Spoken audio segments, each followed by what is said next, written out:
Il est surnaturel. Il est surnaturel. Il est surnaturel. Oui, il est surnaturel. Il est surnaturel. Il est surnaturel. Il est surnaturel. Il est surnaturel. Mon Jésus n'est pas normal. Oh, il est surnaturel. Mon Jésus n'est pas normal. Oh, il est surnaturel. Nous sommes sur Alléluia TV. Et c'est nos heures préférées, l'heure d'Alléluia. Il est surnaturel. Si vous êtes déjà connecté, vous pouvez vous lever et danser un peu cette louange avec moi. Car c'est le jour de ta délivrance. Oh, mon Jésus n'est pas normal. Oh, il est surnaturel. N'est pas normal. Mon Jésus n'est pas normal. Oh, tu peux danser un peu avec moi, ma soeur. Danse un peu. Jésus n'est pas normal. Il n'est pas comme les autres hommes. Il n'est pas comme les autres dieux. Oh, mon Jésus n'est pas normal. Oh, il est surnaturel. Oh, il est surnaturel.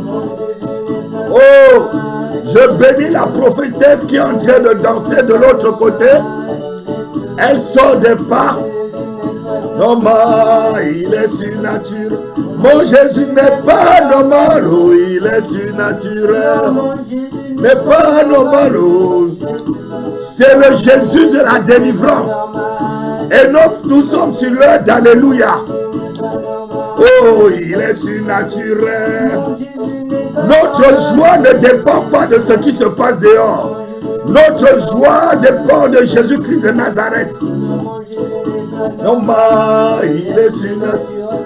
Mon Jésus n'est pas normal. Oh. Et Jésus n'est pas normal. Mon Jésus n'est pas normal. Hey, mon Jésus n'est pas normal.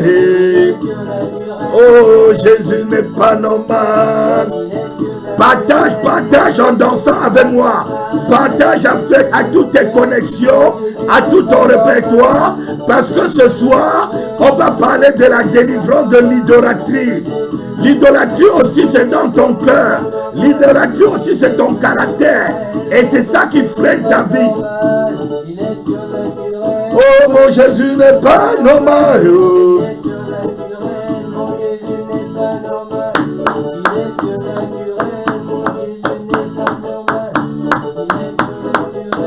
Jésus n'est pas normal. Ce qu'il fait est merveilleux. Ce que tu fais, Seigneur, c'est merveilleux. C'est hors de l'entendement de l'homme charnel, de l'homme plein de sang et de chair. Ce que tu fais est merveilleux, Seigneur. Et nous te bénissons à cette heure d'Alléluia. Nous bénissons le grand nom de Jésus-Christ. Oui, Jésus n'est pas normal. Oh. Mon Jésus n'est pas normal. Oh. Il est surnaturel. Oui, Jésus, tu es surnaturel. Les hommes sont naturels. Les hommes naturels ne comprendront pas pourquoi j'ai cette joie. Ils ne comprendront pas pourquoi nous avons cette joie en un temps de crise, en un temps de pandémie. C'est parce que tu es surnaturel. Et pour nous, tu as déjà mis fin à tout ceci. Et nous entrons dans notre délivrance ce soir. N'est pas normal. Oh, Jésus n'est pas normal. Je dis Jésus n'est pas normal. Oh. Jésus n'est pas normal. Oh, je bénis maman Elisabeth qui vient d'envoyer quelque chose sur Messenger. Que Dieu te bénisse. Que Dieu te bénisse. Que Dieu te bénisse. Tu peux danser avec nous. Oh, Jésus n'est pas normal. Oh, il est sûr. Oh, Jésus n'est pas normal. Oh, Jésus n'est pas normal. Mon Jésus n'est pas normal. Eh, Jésus n'est pas normal. Oh, Jésus n'est pas normal. Oh, Jésus n'est pas normal. Oh, mon Jésus n'est pas normal. C'est la danse prophétique, c'est la danse de la délivrance. Si tu crois à cette danse, si tu crois à ma parole et à la parole de Dieu, lève-toi et danse avec moi. Il est surnaturel. Mon Jésus n'est pas normal. Les chaînes tombent de ta vie lorsque tu danses. Une danse prophétique comme celle-ci. Il est surnaturel. Oh, il est surnaturel. Oh, il est surnaturel.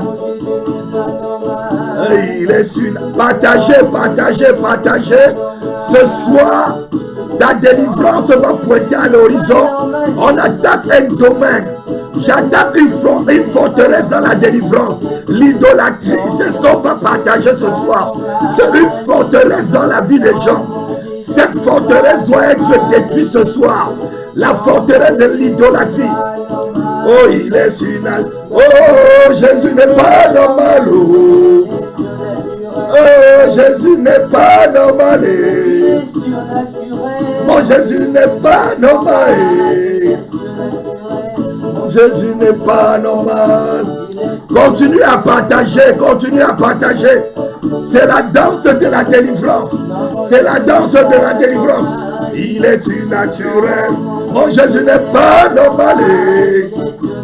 Oh, Jésus n'est pas normal. Auditeurs et téléspectateurs d'Alléluia TV, vous qui êtes en France, partagez.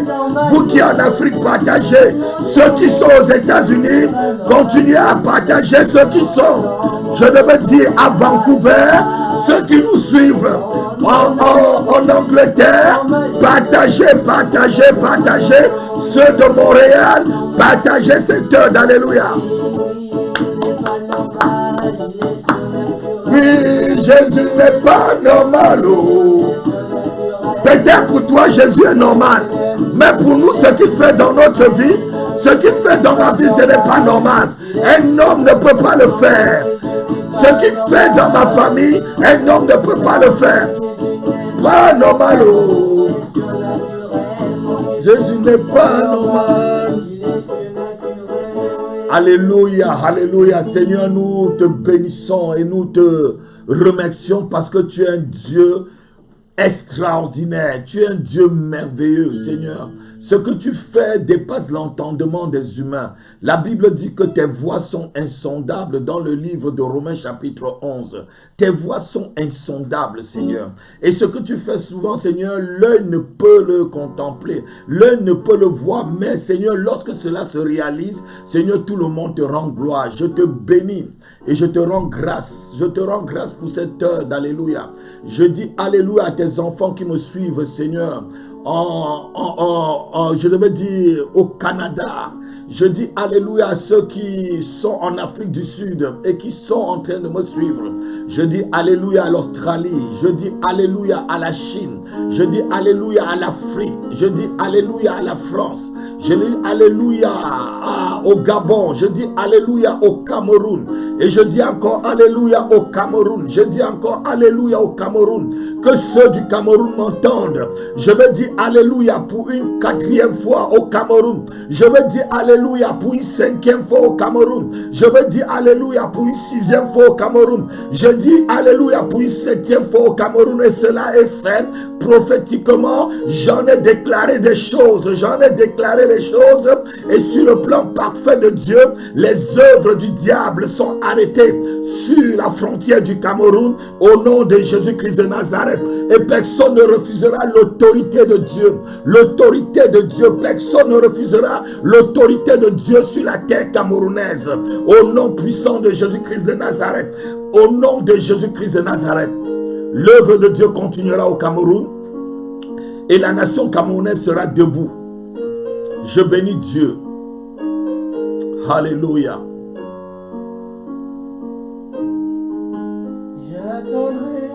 Oh salabra kalebra brosili brakana mamano kasekada. Oh chéri baba. L'esprit me soulève. Je bénis le pasteur Lyon. Sois béni, sois béni. L'esprit me soulève de prophétiser. J'ai envie d'enseigner, mais l'esprit est en train de me soulever. Il y a des choses. Oh rabreza brakalema brosobro. Mandra zebre kelebro. Madrage brazobre. Lebro brozobro kelebra. Je suis venu ce soir enseigner, mais le Saint-Esprit est en train de me secouer. Lebro calabra zebro zebro hebrezabra. Je relâche sur la vie de quelqu'un une bénédiction extraordinaire à cette heure. Les 20 premières personnes qui me donnent un amen comme un tonnerre, ta vie change ce soir. Lebre zebro brazabra calebro brosorobre. Lebre brazebro. Je vois des chaînes tomber dans des familles. Je vois des chaînes tomber dans la vie de certaines personnes ce soir.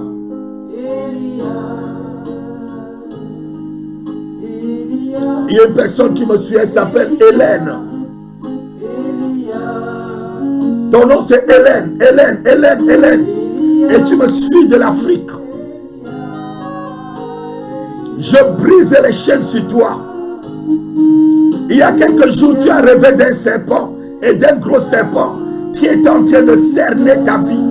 Je coupe la tête de cet serpent. Je prophétise maintenant sur ta vie. Je relâche sur ta vie la délivrance totale. Le centenier pouvait dire, Seigneur, dis seulement un seul mot et mon serviteur sera guéri. Je dis un mot au son de ma voix. Sois libéré, Hélène.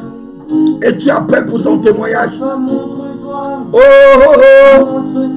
Oui, montre-toi. Les brobrozo brobraza brabraza bra. Les brozo brobroza brabra. Madraze brobrozo brokele brebrezevre.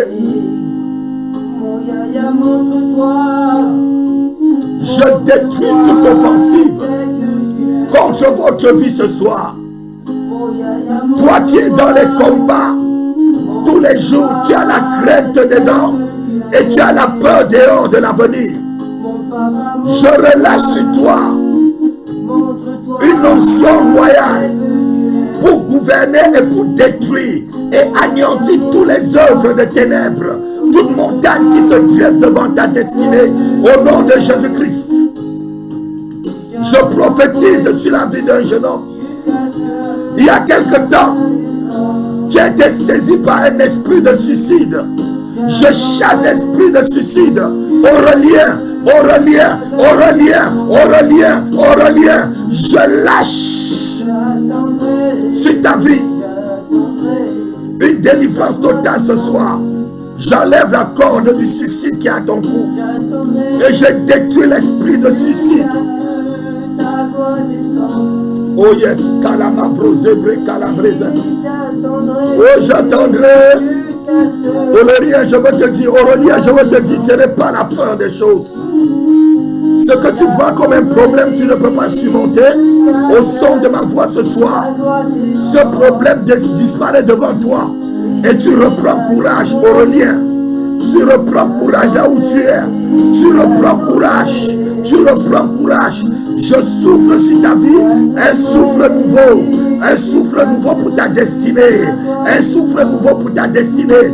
Les choses meilleures sont devant toi. L'avenir est meilleur devant toi. Je prophétise la grandeur, le succès sur ta vie, Auréen.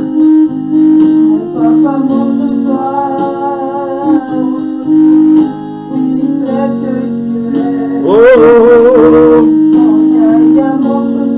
oui, montre-toi. Alléluia, alléluia. Alléluia. Merci Saint-Esprit, merci parce que tu me laisses enseigner maintenant. Merci parce que tu me laisses enseigner. Père, que tout ce que tu viens de me montrer, qu'on le garde pour mardi, Seigneur. À l'émission, allô pasteur, j'ai un problème. Il y a notre émission pour mardi, allô pasteur, j'ai un problème. Je vous invite à être branchés massivement à cette émission. Mardi à partir de 16h jusqu'à 17h, 1 heure pour que vous puissiez parler avec moi de vos problèmes. Les premiers appelés seront les premiers reçus et les premiers cas qu'on doit traiter. Allô pasteur, j'ai un problème. Et si vous trouvez que vous ne pouvez pas et que vous n'avez pas pu joindre le standard, écrivez-nous sur la page d'Alléluia TV et on va vous rappeler et on pourra aussi exposer votre problème avant de commencer l'émission et résoudre cela avec vous par rapport à l'émission. On notera sur un bout de papier, vous donnez votre nom, votre numéro de téléphone, vous envoyez et on va vous appeler par WhatsApp, surtout par WhatsApp. Parce que ce n'est que le WhatsApp qui marche. Quel que soit l'endroit où tu es dans le monde, envoie ton numéro de téléphone avec ton problème et tu relates un peu ton problème sur la page d'Alléluia TV. Comme ça, nous pourrons t'appeler et noter ton problème. Même si tu n'appelles pas, on essaiera de résoudre ton problème et puis lire sur une feuille et te donner la solution par la grâce que Dieu nous a accordée. Soyez bénis ce soir. Nous allons continuer avec notre série d'enseignements sur la délivrance. Nous allons parler de la délivrance de l'idolâtrie ce soir. L'idolâtrie, c'est quelque chose qui ruine et qui ronge la vie d'un chrétien. Et beaucoup dans le christianisme sont devenus des idolâtres, mais ils ne connaissent pas. Ils ont traversé toutes les étapes de la délivrance. Ils sont même entrés dans leur bénédiction. Comme j'ai dit, ils sont même montés sur l'âne qui les amène à leur Jérusalem. Mais à Jérusalem, ils sont devenus des idolâtres. Et c'est de cette délivrance, lorsque Dieu t'a déjà béni, lorsque tu es sauvé, lorsque tu es dans une condition où Dieu t'a sorti de la misère, mais que tu as toujours quelque chose avec quoi tu traînes de l'idolâtrie. Tu peux bien craindre Dieu, tu peux bien être un chrétien, mais je devais dire un demi-chrétien. Tu crains un peu Dieu et tu crains un peu le monde. Tu sers un peu Dieu, tu sers un peu les idoles. Tu sers un peu Dieu, tu sers tes coutumes. Tu sers un peu Dieu, tu sers je devais dire, tu sers ta culture. Tu sers un peu Dieu, tu sers le monde. Un pied dans le Seigneur et un pied dans le monde. Ce genre de chrétiens, c'est des chrétiens idolâtres. Et Dieu ne prend pas vraiment plaisir à l'adoration d'un idolâtre. Et tu dois être libéré de cela ce soir. L'idolâtrie, c'est quelque chose. Pour que Dieu rejette Israël, ce n'était pas un péché hors de l'idolâtrie. Lorsque Israël, si tu veux qu'un juif soit rejeté par l'Éternel, demande-lui de pratiquer l'idolâtrie. Et nous sommes plus que des juifs. Parce que les juifs aujourd'hui, c'est ceux qui sont enfants d'Abraham. Et ceux qui sont enfants d'Abraham par la foi, selon le livre de Galates. Donc, si un chrétien est rejeté aujourd'hui devant la face de Dieu, c'est à cause de l'idolâtrie. C'est à cause du fait que ce chrétien, il vient à l'église, il donne sa dîme, il donne ses offrandes, il est à la réunion de prière, mais il est encore idolâtre. Il garde certaines choses dans sa vie, il garde des choses qui doivent tomber ce soir. Et lorsque tu es libéré de l'idolâtrie, là maintenant tu peux rouler sur le boulevard qui mène à la Nouvelle Jérusalem, qui mène au trône de Dieu, qui mène sur le trône de Dieu sans problème. Lorsque tu es libéré de toute l'idolâtrie dans ton cœur, de tout ce qui peut prendre prendre la place de Dieu ou une demi-place. Il y a des gens qui donnent le fauteuil à Dieu, mais ils prennent une partie du fauteuil. L'idolâtrie, c'est le fait que tu donnes une partie de la chaise à Dieu dans ton cœur et puis tu t'assois ou tu assois une autre chose sur une autre partie. Donc Dieu ne peut pas partager ta vie. Dieu est un gentleman, le Saint-Esprit est un gentleman. C'est pourquoi l'apôtre Paul demandait de ne pas l'attrister. On va lire un verset dans le livre de 2 Rois chapitre 17 verset 41. Écoutez-moi bien ceci. Je dis, ces nations craignaient l'Éternel et servaient leurs images. Ces nations craignaient l'Éternel, mais étaient aussi des idolâtres et servaient leurs images. Et leurs enfants et les enfants de leurs enfants font jusqu'à ce jour ce que leurs pères ont fait. Ces nations-là craignaient l'Éternel, mais en même temps, ils étaient des idolâtres. Il y a beaucoup de personnes qui viennent à l'église. Ils prétendent craindre Dieu. Ils prétendent servir le Seigneur. Ils prétendent servir notre Père qui est dans le ciel, le Dieu des esprits. Mais c'est des idolâtres. Ils ont encore des images. Ils ont encore des choses qui les retiennent. Alors que Dieu a donné vraiment dans ce qu'on appelle le décalogue. Donc dans les 10 commandements, Dieu a bien précisé que l'idolâtrie, l'image, le service des images est une malédiction. On va le lire. Je suis en train d'introduire ce message. C'est pour que tu sois libéré. Si tu suis ce message jusqu'à la fin, ça doit te libérer de tous les obstacles qu'il y a devant toi. C'est des obstacles culturels, c'est des obstacles philosophiques, c'est des obstacles, je devais dire, intellectuels, c'est des obstacles rationnels que tu donnes, ou tu donnes des raisons à certaines choses pour que ça garde dans ta vie. Non, Dieu n'est pas rationnel. Avec Dieu, 1 plus 1 n'est pas égal à 2. Avec Dieu, 1 chasse 1000, mais 2 chasse 10 000. La mathématique de Dieu n'est pas la mathématique des hommes. Donc avec Dieu c'est l'esprit.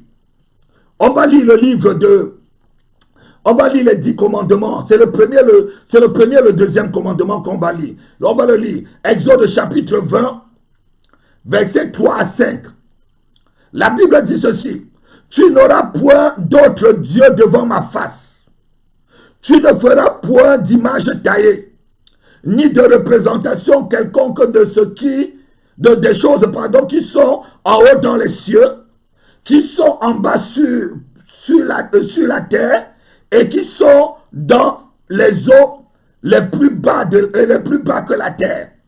Tu ne te prosterneras point devant elles et tu ne les serviras point, car moi, l'Éternel ton Dieu, je suis un Dieu jaloux, qui punit l'iniquité des pères sur les enfants jusqu'à la 3e ou la 4e génération de ceux qui me haïssent. Je veux voir des amen.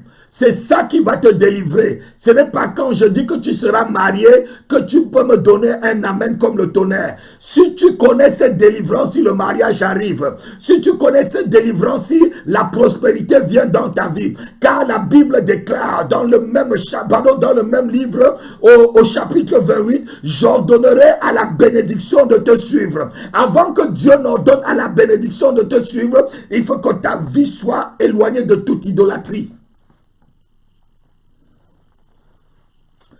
Qu'est-ce que c'est qu'une idolâtrie? C'est tout ce qui passe avant Dieu dans ta vie. Toute chose qui passe avant Dieu dans ta vie, c'est une idole. Tout ce que tu aimes plus que Dieu, c'est une idole. Tout ce qui lutte avec la présence de Dieu dans ta vie est une idole. Et tu dois la renverser ce soir. Donne-moi un amen. Donne-moi un amen. Une idole devient le Dieu de ta vie. Une idole devient le Dieu de ta vie. Pour savoir ce qui est le Dieu de ta vie ou le Dieu d'un homme, il faut voir le rendez-vous que cette personne ne peut pas manquer. Quel est le rendez-vous que tu ne peux pas manquer?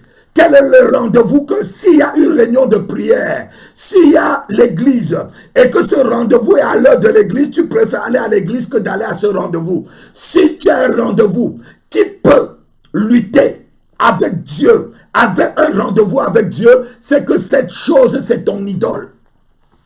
Je vais vous dire la vérité. C'est pour que vous soyez libérés. C'est pour que vous soyez bénis. Bien-aimés, je vais vous dire la vérité pour que vous soyez bénis. Je vais vous dire des choses qu'on vous cache. Quelque chose, si un rendez-vous que tu ne peux pas rater, ce rendez-vous représente ton Dieu pour toi. Personne ne peut manquer un rendez-vous avec son Dieu. Moi, je ne peux pas manquer un rendez-vous avec Dieu. Même si vous me proposez 10 000 milliards de millions de billions de dollars, si c'est l'heure de rendez-vous avec Dieu, garde d'abord ça pour toi. Je vais d'abord avec Dieu. Le monde entier est en train de montrer que ta vie vaut mieux que de l'argent. C'est pourquoi vous êtes confinés aujourd'hui. C'est pourquoi nous sommes tous confinés. Les bourses sont arrêtées. Là où on pratique la monnaie mondiale, c'est arrêté. Ça montre que l'argent vient derrière toute chose. Ta vie est en premier, Dieu est en premier. Quelqu'un me donne un amen. Donc lorsque tu as rendez-vous avec Dieu, si cet argent était pour toi, Dieu ne devait pas permettre que ça soit à l'heure où tu dois avoir rendez-vous avec lui. Dieu ne permet pas que l'on lutte. Il dit ici dans le livre d'Exode, je suis un Dieu jaloux. Exode 20. Je suis un Dieu jaloux. Est-ce qu'un Dieu jaloux, à l'heure du rendez-vous, à l'heure de la prière, va te faire amener quelqu'un dans ta vie ou une chose dans ta vie qui va empêcher le rendez-vous avec lui? Non, c'est que ce n'est pas Dieu. Tu dois annuler ces choses. C'est l'ennemi. Et si tu ne comprends pas cette chose, tu dois passer tout ton temps dans l'idolâtrie. Et je me rappelle d'une histoire d'un homme de Dieu qui n'est plus de ce monde. Idahosa, il racontait une histoire dans un de ses messages, c'était aux Bahamas. Et il disait qu'il était aux États-Unis avec sa femme. Et il y a quelqu'un qui l'a appelé pour lui dire, homme de Dieu, Dieu m'a mis à cœur de te bénir. Et il m'a mis à cœur de te bénir avec une maison. Et toutes les maisons que tu vas trouver, quel qu'en soit le prix, je vais l'acheter pour toi. Ah, l'homme de Dieu a dit là, ça c'est bon, ça. Il a même commencé à prophétiser sur lui-même. Il a commencé à parler en langue. Sa femme était avec lui aux États-Unis. Ils étaient quittés du Nigeria. Et maintenant, cet homme-là le promène dans des quartiers dans sa ville. Dans la ville où il était, ils ont vu la première maison. C'était aussi plus belle que la maison qu'il avait au Nigeria. Et son cœur a demandé de choisir. La personne lui a dit, homme de Dieu, ne choisis pas encore. J'ai 3 maisons à te montrer. La deuxième était aussi jolie. Et la troisième alors, c'était la superbe des superbes. Et lorsqu'il entrait, il y avait au moins 6 chambres, plusieurs salons. Lorsque tu entrais, à l'entrée, le portail s'ouvrait seul. Il y avait des piscines. C'était sur une grande surface. Ah, il a commencé à dire oui, là c'est Dieu, arabro, zebrabra. Il commence à prophétiser et parler en langue. C'est pour vous parler de l'idolâtrie dans le cœur de quelqu'un. Et il a demandé ça coûte combien? On lui a dit 1 300 000 $. Lui, et toutes les finances de son église n'atteignaient pas 300 000 $ au Nigeria. Et l'homme lui a dit, je t'achète cette maison. Ah, là c'était les parler en langue qui étaient encore en train. Je suis en train de vous raconter une histoire pour vous sortir de l'idolâtrie, pour que quelqu'un comprenne comment le piège de l'ennemi dans l'idolâtrie. Et il a commencé à parler en langue avec sa femme, Rabro Zébré, le Dieu d'Israël, tu m'as béni, Rebra Zobra Calabra. Et ils ont signé et la personne a acheté la maison. Ils sont partis dormir à l'hôtel. Et dans la nuit, Dieu lui dit, si tu habites cette maison, je vais te tuer. Dieu lui dit, si tu habites cette maison, pour lui, Dieu l'avait béni. Pour lui, Dieu, il se trouvait vraiment mieux et que c'était la bénédiction de Dieu. Dieu lui dit, si tu habites cette maison, je vais te tuer, tu dois rentrer au Nigeria. Et il réveille sa femme pour lui dire dans la nuit, Dieu me dit que si on ne quitte pas cette maison demain, il va me tuer. Sa femme lui dit, mais non, mais c'est le diable ça. Il faut le chasser, c'est le diable. Non, non, non, non, non, non. Ce n'est pas Dieu, ce n'est pas... D'ailleurs, même il a dit qu'il va te tuer, c'est toi qui vas tuer, c'est pas moi. Moi, je reste dans la maison. Écoutez bien. Et le lendemain, Dieu lui dit encore, si tu restes dans cette maison, je vais te tuer. Pas. Et il a pris son taxi le lendemain, laissant sa femme, et il a pris pour l'aéroport, il est passé par l'Angleterre, et de l'Angleterre, il est rentré au Nigeria. Et sa femme l'a suivi après. Pour vous parler de l'idolâtrie des choses du monde. Il a lâché cette maison.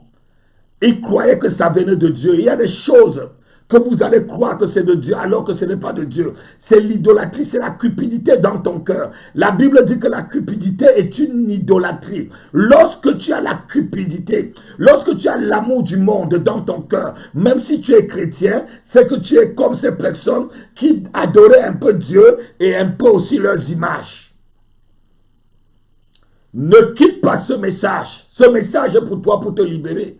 Continue à partager, continue à partager, continue à partager. Donc je disais ceci, l'idolâtrie rassemble tout ce que tu trouves sur le trône de ton cœur et qui défie Dieu. Tout ce qui se trouve sur le trône de ton cœur qui défie Dieu. Ça peut être une personne, ça peut être un animal, il y a des gens qui adorent leurs animaux. Ça peut être une philosophie. Ça peut être un objet de culte comme le chapelet et autres. Il y a des gens, c'est le chapelet. Ils ne peuvent pas vivre sans le chapelet. Le chapelet au cou, le chapelet dans la voiture, le chapelet sous le lit, le chapelet, c'est une idolâtrie, c'est une idolâtrie. Je le dis encore, d'autres c'est les statues de Bouddha ou de la Vierge Marie ou autre chose. C'est une idolâtrie. D'autres idolâtrent leur culture. On te dit dans ta culture, telle chose n'est pas bonne. Dans ta culture, ne va pas danser des danses, je devais dire occultes, dans des sociétés secrètes. Tu dis non, mais c'est quand même nos cultures. Les blancs ont leur culture. La Bible n'est pas blanche ni noire. Dieu n'a pas de couleur. Dieu est esprit. Et le démon ne connaît pas si tu es noir ou blanc. Le démon ne connaît pas la couleur de ton corps, de ta peau pour te posséder. Le démon, c'est un démon. Chez les blancs, il y a des démons. Chez les noirs, il y a des démons. Chez les jaunes, il y a des démons. Donc, le démon ne connaît pas la couleur. L'esprit n'a pas de couleur. Un démon n'a pas de couleur. Quand tu dis que la Bible, c'est la parole des blancs, la Bible est pleine de choses qui sont en Afrique. Moi, je suis Bamileke. Quand je lis le livre de Lévitique, c'est presque la culture qui est chez moi. Ne dis pas que c'est... Dieu n'est pas blanc ni noir. Donc, ça peut être ta culture, ta coutume. Les gens qui font un peu de coutume et qui font aussi un peu, ils sont un peu à l'église. Ça peut être un système dans lequel tu te trouves. Un système politique ou traditionnel. Oui, tu es dans un système, tu dis, ah oui, nous sommes là, c'est pour gérer les choses du village. Il n'y a rien d'occulte dedans, même si on se rencontre souvent dans la nuit. C'est pour respecter, c'est pour qu'il y ait l'ordre qui règne au village. Ouais, mais le chef du village peut faire régner l'ordre seul. L'idolâtrie peut être aussi ton travail. Tu aimes ton travail que Dieu. Ta fonction, ta maison, ton champ, ta voiture, ton argent, un plaisir, une photo, une musique, un endroit ou un lieu sacré, une relation d'amitié ou de mariage. Ça peut être une idolâtrie. L'idolâtrie inclut tout. Tout. Les images taillées, telles qu'un homme. Il y a des gens qui ont un Saint Joseph dans leur maison avec un bébé à la main. Mon grand-père en avait cela. N'importe quel genre d'image taillée de Dieu. Il y a des gens qui ont des dieux Ils ont l'image de Dieu taillée dans leur maison. Non, Dieu ne te demande pas. Personne n'a jamais vu Dieu, dit la Bible. Même Moïse n'a pas vu Dieu. Il a vu le pan de la robe de Dieu. Moïse a vu Dieu, mais il a vu une représentation de Dieu. Il n'a pas vu Dieu. Celui qui voit Dieu meurt. Lorsque Moïse a vu la représentation de Dieu, et lorsque la Bible, on continue à lire la Bible, Dieu lui dit cette fois-ci, quand il dit, je vais encore voir ta gloire. Et Dieu lui dit, personne ne peut me voir et mourir. Je vais te mettre en bas d'un rocher et tu verras le pan de ma robe passer et tu verras ma représentation. Non, personne n'a jamais vu Dieu. Dieu est tellement saint que si tu le vois, tu vas mourir. Donc l'idolâtrie compare aussi tout ce que tu peux représenter dans ta vie comme Dieu. Quand tu te prosternes devant quelque chose, devant un objet taillé, ça peut être la photo de Jésus-Christ. Non, ce n'est pas la photo de Jésus-Christ, c'est la photo de Jésus. Parce qu'il y a plusieurs... Cette photo-là, qu'on dit, c'est Jésus-là. Ce n'est pas la photo de Jésus. Ça peut être la photo de Marie. Ça peut être un chapelet béni. Ça peut être l'image de la Vierge Marie bénie. Toutes ces choses de l'idolâtrie. Si tu gardes encore ça dans ta maison, tu es en train de bloquer ta délivrance. Il faut que tu termines une fois pour toutes avec ces choses. Tu dois confesser au Seigneur la pratique de ces choses et tu dois te libérer ce soir. Je suis en train d'entrer dans les détails. Ce qui peut bloquer l'avancement lorsque tu es déjà dans ta bénédiction. Il y a des gens que Dieu les bénit par un travail. Ils deviennent idolâtres de ce travail. Il y a des gens que Dieu les bénit par un mariage. Ils deviennent idolâtres de leur mari ou de leur femme. Il y a des gens que Dieu les bénit par un enfant. Cet enfant remplace Dieu dans leur cœur. Il y a des gens que Dieu les bénisse par une maison. Cette maison devient Dieu dans leur vie. Il y a des gens que Dieu les donne une voiture. Cette voiture devient Dieu dans leur vie. Je dis que tu dois te débarrasser de l'idolâtrie. C'est pourquoi j'ai mis ce thème après le fait que tu entres dans ta Jérusalem étant monté sur un âne. Parce qu'à Jérusalem, on t'attend aussi dans le lieu de ta bénédiction. Ce peuple-là adorait l'Éternel, ils craignaient l'Éternel, mais ils avaient aussi leurs images taillées. Bien-aimé, si c'est ton chien que tu aimes plus que Dieu, c'est que tu es un idolâtre.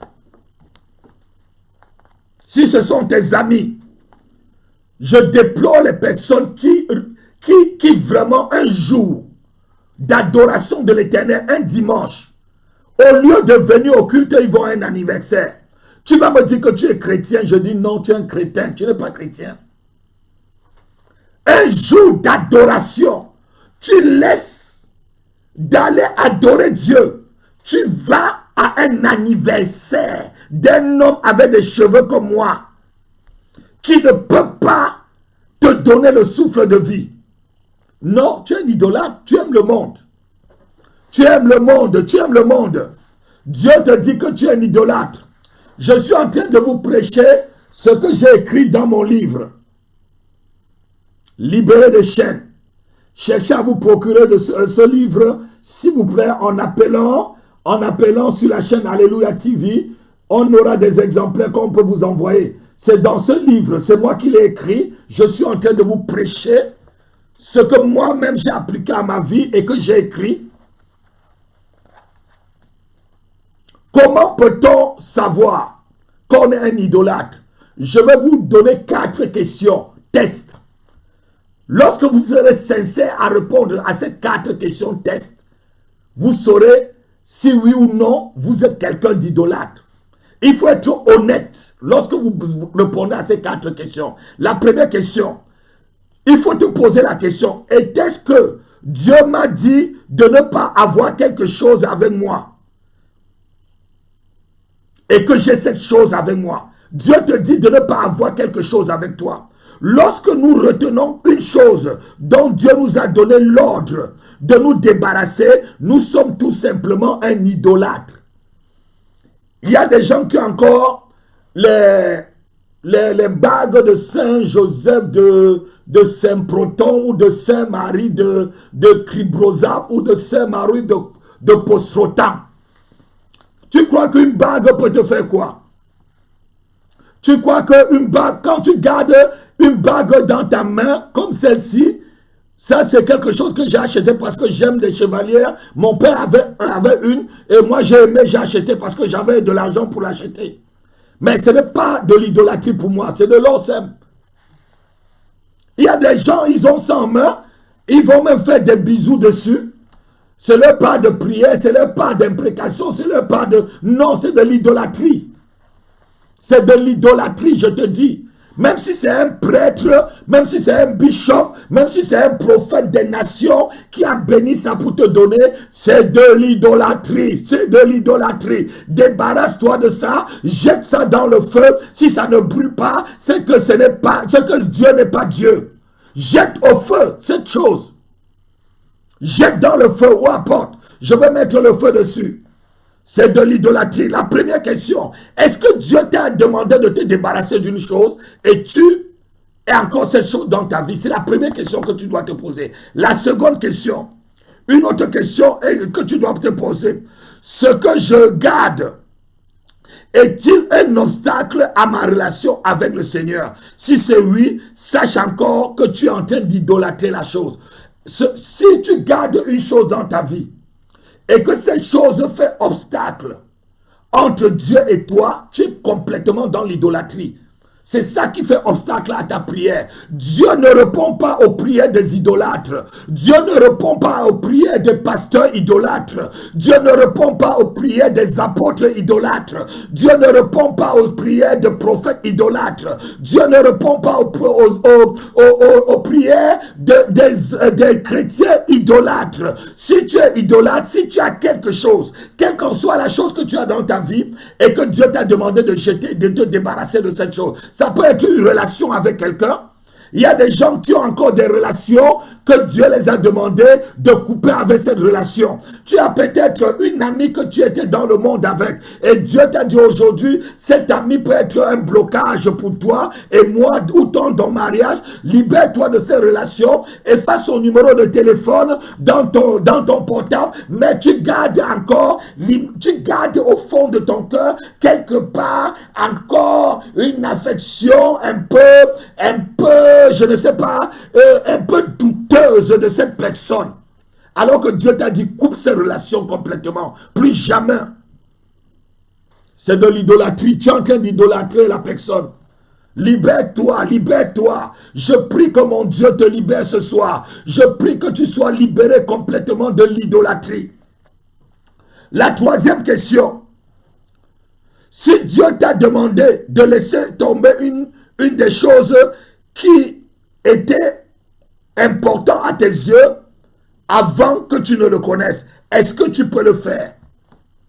L'apôtre Paul dit dans le livre de Philippiens chapitre 3 à partir du verset 7, ces choses qui étaient pour moi un gain, je les vois aujourd'hui comme de la boue à cause de l'excellence de la connaissance de Jésus-Christ, mon Seigneur. Donc si Dieu est-ce que Dieu t'a déjà demandé de laisser quelque chose qui était pour toi très important avant que tu le rencontres?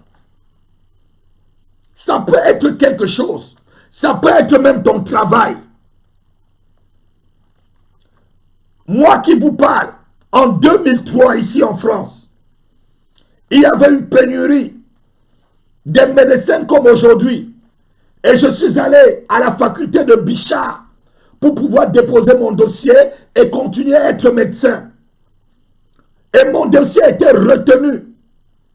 Mais Dieu m'a dit, ce n'est pas pour une carrière professionnelle qu'il m'a appelé. Il ne m'a pas envoyé en mission en France pour une carrière professionnelle. Je pouvais être médecin en Afrique.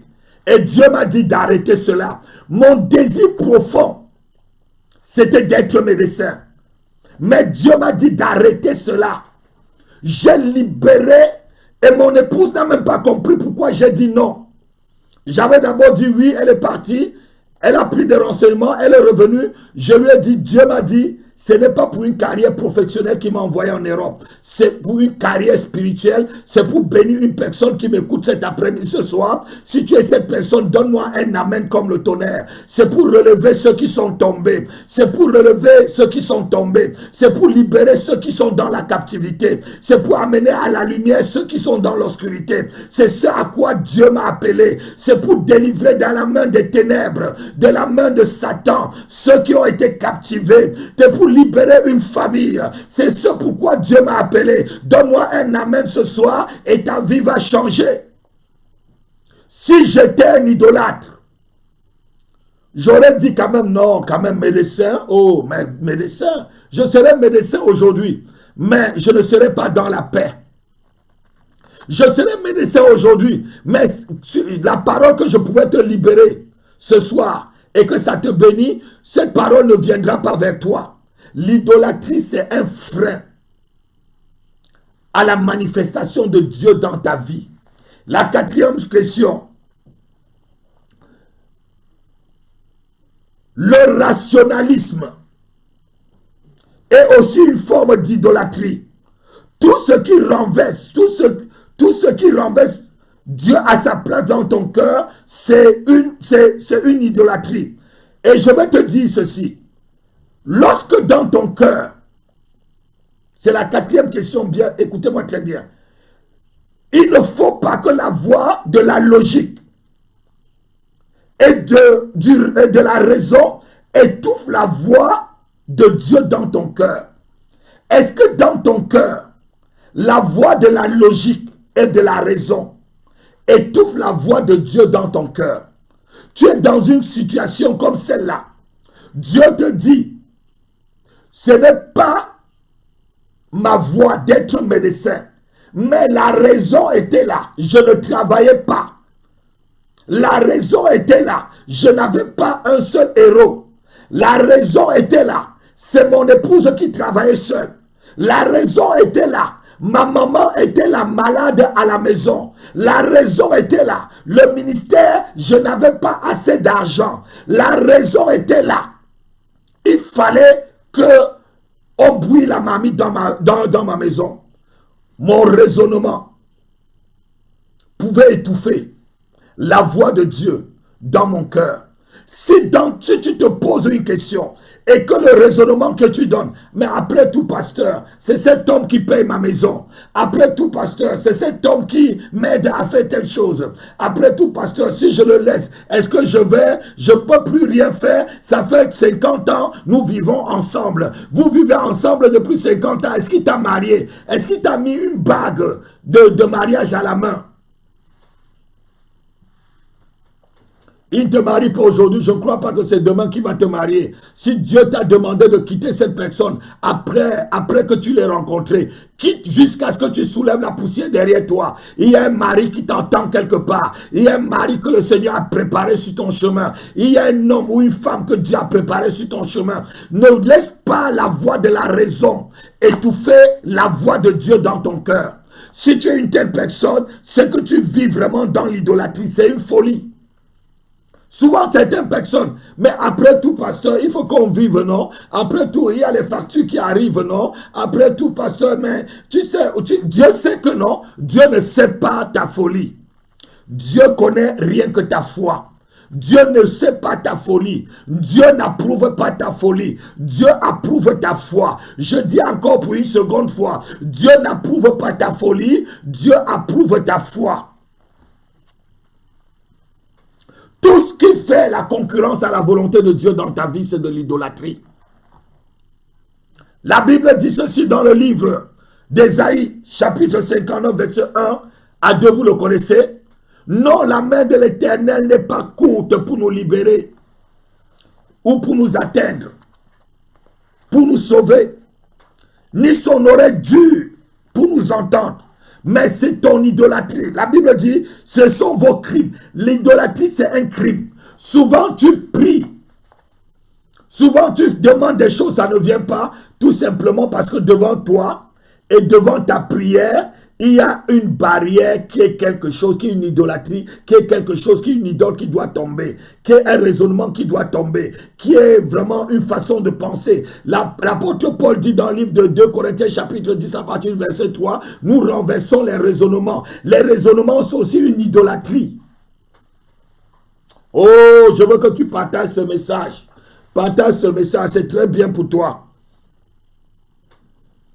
Partage ce message. Il y a des gens qui ont des grosses photos de Jésus dans leur maison. Moi-même, lorsque j'étais dans ces religions-là, j'avais une grosse photo de Jésus dans ma maison. Mais je vais vous dire, au temps de Jésus, au temps de la Vierge Marie, il n'y avait pas de photo. La photo n'existait pas encore. Et je vais te dire quelque chose. Si tu as une grosse photo de Jésus dans ta maison, ce n'est pas Jésus. Tout à l'heure, je vais te donner un verset qui montre comment Jésus-Christ était. Tu ne peux pas, notez ceci, nous ne pouvons pas adorer l'image de Jésus et Jésus lui-même en même temps. Tu ne peux pas être là, tu te prosternes devant l'image de Jésus et Jésus en même temps. Ce n'est pas possible. C'est de l'idolâtrie. Ton cœur ne peut pas fléchir devant Jésus et l'image de Jésus en même temps. C'est impossible, c'est de la folie. Aujourd'hui, là, nous ne connaissons plus personne selon la chair. Dans le livre de 2 Corinthiens chapitre 5, verset 16, la Bible dit, ainsi dès maintenant, nous ne connaissons plus personne selon la chair. Et si nous avons connu Christ selon la chair, maintenant, nous ne le connaissons plus de cette manière-là. Jésus-Christ que je te parle là, ce n'est pas Jésus-Christ qui marchait en Galilée et qui était sur la mer, qui était à côté du Jourdain ou qui marchait partout à Bethléem, qui allait pas. Non, ce n'est pas ce Jésus. C'est le Jésus-Christ ressuscité, celui qui est assis à la droite de Dieu. C'est le Jésus-Christ spirituel qui peut arriver dans ta maison ce soir sans que ta porte soit ouverte. Nous ne connaissons plus Jésus selon la chair. Nous suivons Jésus maintenant selon l'esprit. Et il dit dans le livre de Jean chapitre 4, à partir du verset 24, c'est des vrais adorateurs. Dieu est esprit et il veut que ceux qui l'adorent en esprit et en vérité. Et c'est de tels adorateurs que Dieu veut. Dieu ne veut pas que tu aies une image taillée devant toi. Dieu ne veut pas une image de Bouddha. Dieu ne veut pas une image de la Vierge Marie pour t'exaucer. Dieu ne peut pas passer par une image. Toute image devant toi fait obstacle à la présence de Dieu. Dis-moi, donne-moi un amen et sois libéré de l'idolâtrie dans ton cœur. Toute personne devant toi que tu mets avant Dieu fait obstacle à la bénédiction et à la présence de Dieu de descendre dans ta vie. Donne-moi un amen comme le tonnerre et cette personne disparaît complètement de ta vie et Dieu te donne la capacité de te libérer de ces liens d'âme, de ces liens au nom de Jésus-Christ.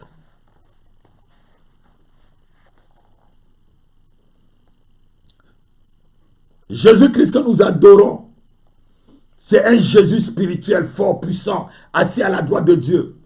Écoutez un peu ce que dit la Bible dans le livre d'Ésaïe 53, verset 1 à 3. On parle ici de comment Christ était. Ésaïe 53, verset 1 à 3. Vous allez voir que ce n'est pas le beau Jésus avec une belle barbe retouchée par le Photoshop que vous mettez dans votre voiture, dans votre maison, en grand caractère. Ce n'est pas ce Jésus-là. Même une bougie que vous allumez, il y a des gens qui allument les bougies quand il y a un problème, ils allument les bougies et tout. J'ai vu des chrétiens faire ça, mais non, mais tu n'es pas un chrétien. La bougie, c'est la présence, c'est le feu de l'Esprit de Dieu qui y a dans ton cœur.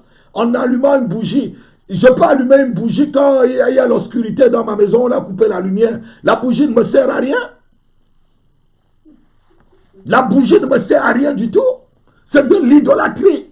Si tu allumes une bougie pour voir la voix, c'est pour voir la voix du Seigneur. Non, la bougie ne peut pas t'éclairer plus que peut-être quelques mètres carrés. Mais la lumière de Dieu, le Saint-Esprit qui est en toi, t'éclaire à travers la planète Terre. C'est elle, c'est ce Saint-Esprit qui t'amène directement sur le trône de Dieu et qui te révèle les choses qui sont en Jésus. Il dit, il prendra de ce qui est en moi et il mettra cela en vous. Il révélera dans le livre de Jean chapitre 16 à partir du verset 14 par là.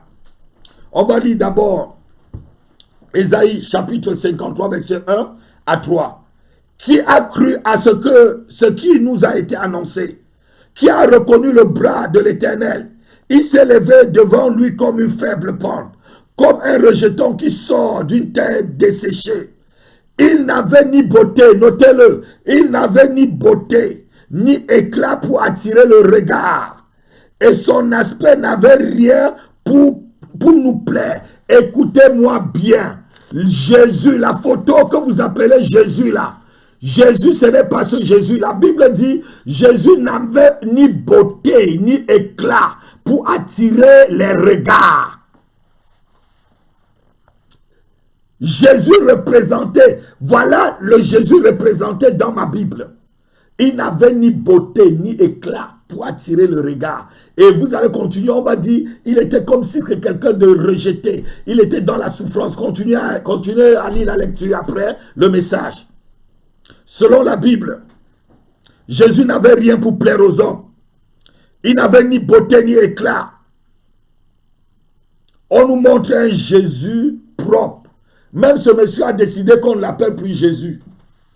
Même ce monsieur a décidé qu'on ne l'appelle plus Jésus. Il y a une certaine religion où ce monsieur a écrit à cette religion, jusqu'à écrire aux hauts responsables de cette religion, de ne plus mettre ses photos dans des cathédrales, dans des endroits. Non, enlever ses photos, il a dit.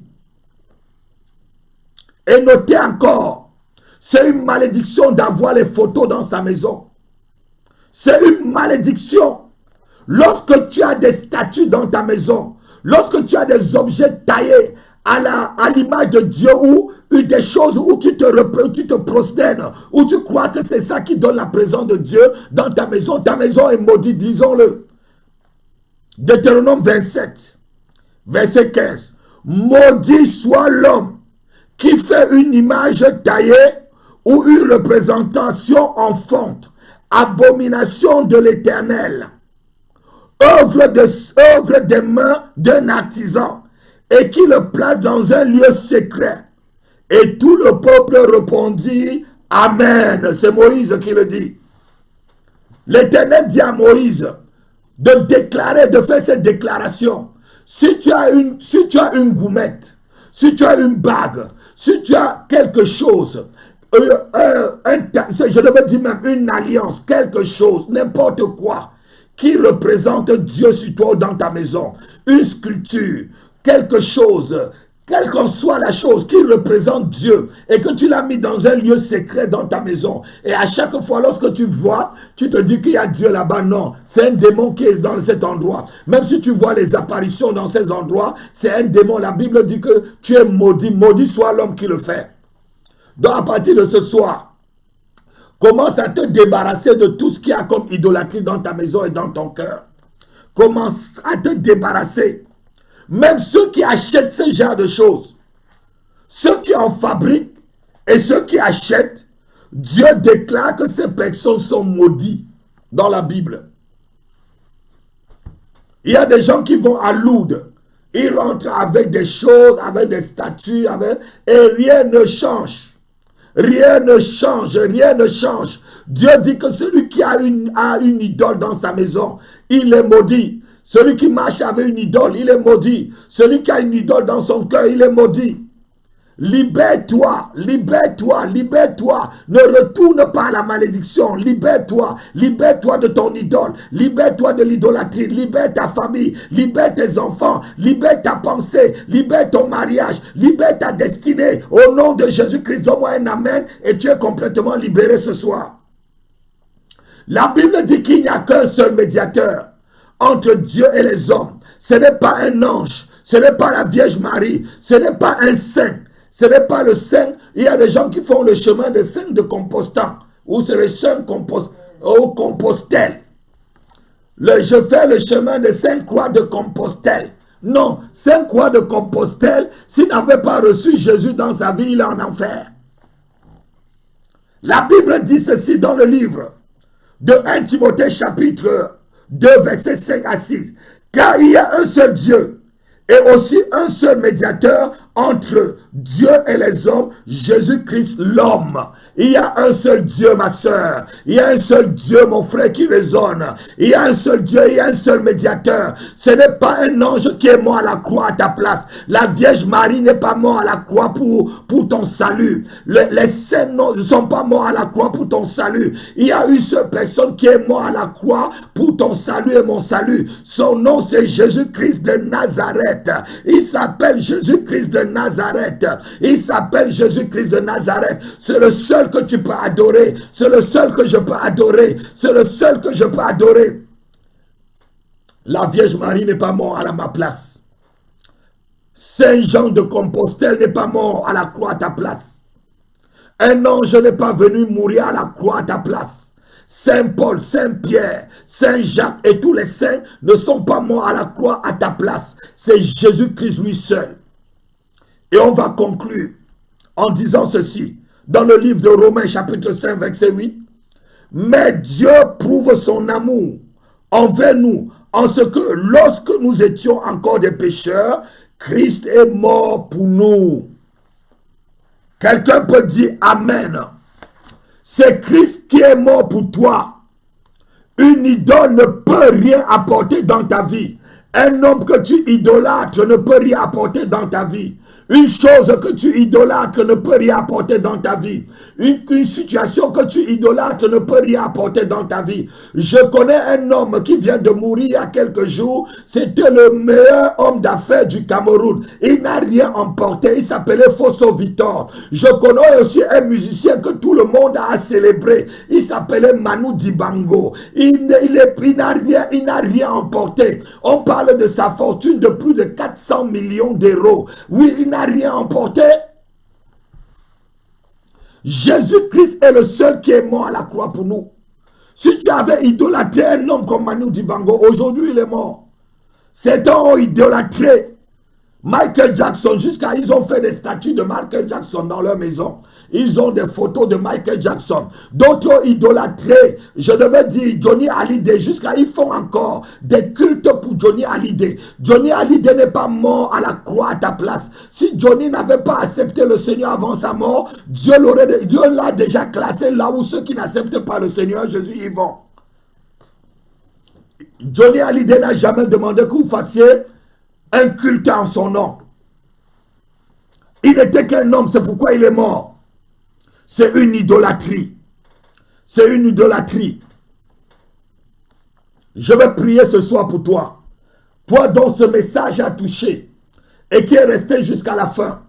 Je prie ce soir que tu deviennes comme Gédéon. Qu'après ce message, tu vas renverser tous les autels de Baal que ton père, tous les autels d'idolâtrie que ton père a érigés, tous les autels qui sont dans ta vie, tous les autels qui sont dans ta famille, qu'un feu maintenant consume ces autels au nom de Jésus-Christ de Nazareth. Tous les autels qui te revendiquaient, les autels de coutumes ancestraux, des autels de coutumes ancestrales. Oh, que ces autels soient brûlés. Des personnes qui viennent vous revendiquer dans des rêves, des morts qui viennent vous parler, c'est des autels des personnes qui vous revendiquent. Que ces autels soient brûlés ce matin, que ces autels soient brûlés ce soir, que ces autels soient brûlés ce soir, que ces autels soient consumés ce soir, au nom de Jésus. Je mets le feu sur tout autel d'idolâtrie dans ta vie. J'humilie les fétiches dans ta vie. J'humilie l'esprit des fétiches. J'humilie les esprits qui sont derrière les fétiches. Il y a quelqu'un où je prie maintenant là. Tu as quelque chose, tu as quelque chose autour de tes reins. C'est comme, c'est comme une chaîne autour de tes reins. Je te demande de les détacher tout de suite. Détache ces chaînes tout de suite. Et je parle, il y a 3 personnes. D'autres ont comme un fil noir qu'ils ont tout autour de leur rein. Il y a une personne qui a une chaîne, c'est tout autour de ton rein. Et l'autre, c'est comme un fil noir. 2 personnes comme un fil noir. Détachez-le maintenant et brûlez-le. Cela ne peut pas apporter ta protection. Je mets le feu. Et autour de tes reins, ça commence maintenant à brûler. ça commence à brûler, je mets le feu dessus. Et que cet hôtel d'idolâtrie te libère maintenant au nom de Jésus-Christ de Nazareth. Il y a une personne, je vois une dame, elle se trouve en Afrique. Tu as une poudre dans un petit pot autour, c'est sur le chevet de ton lit. C'est dans un coffre. Tu ouvres le coffre sur le chevet de ton lit et cette poudre est là. À chaque fois quand tu sors, il faut que tu mettes un peu de la poudre sur ta figure pour pouvoir attirer les faveurs des gens. Je dis, cette poudre a déjà mis des masques sur ta vie. Ce soir, lorsque tu es en train de m'écouter, prends cette poudre, casse-la et brûle et jette-la et lave-toi, lave-toi, lave-toi, lave-toi 7 fois, lave-toi 7 fois pendant cette nuit, lave-toi 7 fois pendant cette nuit et tu seras libéré de cette malédiction au nom de Jésus-Christ de Nazareth. Je détruis cette idolâtrie dans ta vie, je détruis cette idolâtrie dans la vie de tes enfants. Ta vie tourne en rond parce que la personne qui t'a donné cette poudre a déclaré les paroles et un démon se tenait sur ce poudre. Maintenant, je frappe d'aveuglement ce démon et je l'incendie au nom de Jésus-Christ. Sois libéré et envoie ton témoignage sur Alléluia TV. Mardi, nous aurons une émission spéciale. Allô, pasteur, j'ai un problème. C'est aussi le temps d'envoyer vos témoignages. Ne ratez pas cette émission, la deuxième émission. Allô, pasteur, j'ai un problème de 16h à 17h. Pour que vous puissiez pour que votre problème soit résolu ou pour qu'on donne une réponse à vos questions, vous pouvez déjà écrire à partir d'aujourd'hui sur la page Alléluia TV. Allez soit sur YouTube, allez soit sur Facebook, sur la page Alléluia TV. Abonnez-vous et écrivez, nous allons prendre votre... Et si vous ne pouvez pas tout écrire, si c'est très long, mettez votre numéro de téléphone. Le standard va vous appeler sur WhatsApp. Je dis bien votre numéro de téléphone sur WhatsApp. Parce que si c'est un direct ou sur une autre, sur des téléphones fixes, nous ne pourrons pas vous joindre que sur WhatsApp. Mettez votre numéro de téléphone sur WhatsApp. Nous allons vous appeler et nous allons vous aider par rapport au questionnement que vous avez dans votre cœur. Je vous salue de ma propre main ce soir. Soyez libérés de toute idolâtrie, pardon. Partagez ce message avec votre famille. Partagez avec ceux qui n'ont pas eu l'occasion de pouvoir me suivre en direct, même en différé. Les prières que j'ai libérées, c'est aussi pour toi. Si tu donnes un amen pendant que tu es en train de suivre ce message. Je vous bénis. Votre serviteur, l'apôtre Happy. Shalom, shalom. Je vous aime de tout mon cœur. J'ai un amour profond dans mon cœur pour vous. Je vous aime, je vous aime, je vous aime, je vous aime. Et on se verra bientôt après ce confinement. Soyez bénis. À bientôt pour une autre nouvelle émission sur votre chaîne Alléluia TV. Soyez bénis.